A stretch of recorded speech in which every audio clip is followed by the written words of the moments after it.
Once upon a time in Tembe village, there lived a girl named Ngozi. Ngozi was a kind, beautiful girl, and she had two best friends, Chioma and Ada. Chioma and Ada were also kind and beautiful girls, but they were not as close as Ngozi and Chioma. One day, Ngozi was chosen to be the leader dancer in the village's annual festival.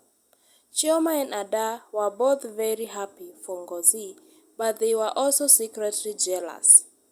They had always wanted to be the leader dancer, but they knew that they would never be as good as Ngozi. The day of the festival arrived and Ngozi danced beautifully. The crowd cheered for her, and she was the star of the show.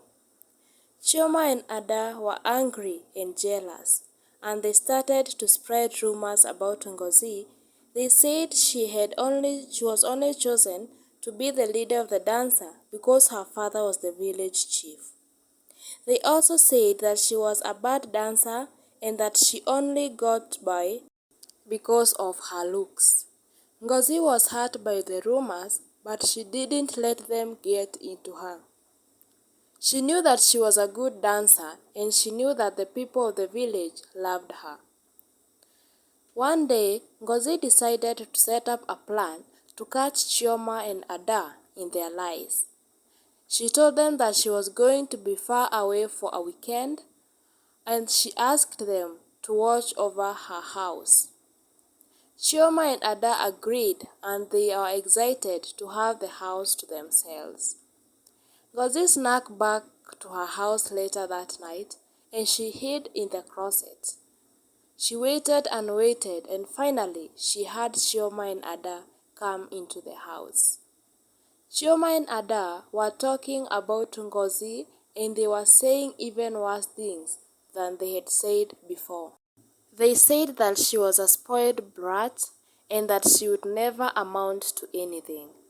Ngozi was heartbroken. She couldn't believe that her best friends were saying such terrible things about her.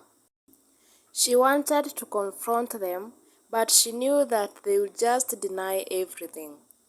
Ngozi stayed in the closet until Chioma and Ada left the house. Then she came out and cried. She didn't know what to do. She thought that she had lost her best friends and she didn't know who to trust. The next day, Ngozi went to see her grandmother, and her grandmother was a wise woman, and Ngozi knew that she would be able to help her. Ngozi told her grandmother everything that had happened, and her grandmother listened patiently. When Ngozi was done, her grandmother said, "I am not surprised, my child. Chioma and Ada have always been jealous of you. They are not true friends. You are better off without them." Ngozi felt better after talking to her grandmother. She knew that her grandmother was right. Chioma and Ada were not true friends. She was better off without them. Ngozi decided to forgive Chioma and Ada, but she also decided to distance herself from them. She knew that they would never change, and she did not want to be the one to always suffer in their midst.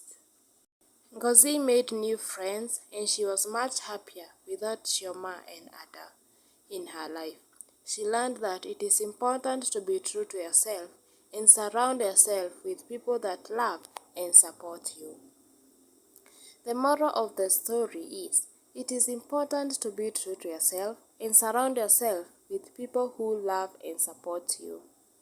We should always be confident in ourselves, and we should never let anyone make us feel bad about who we are.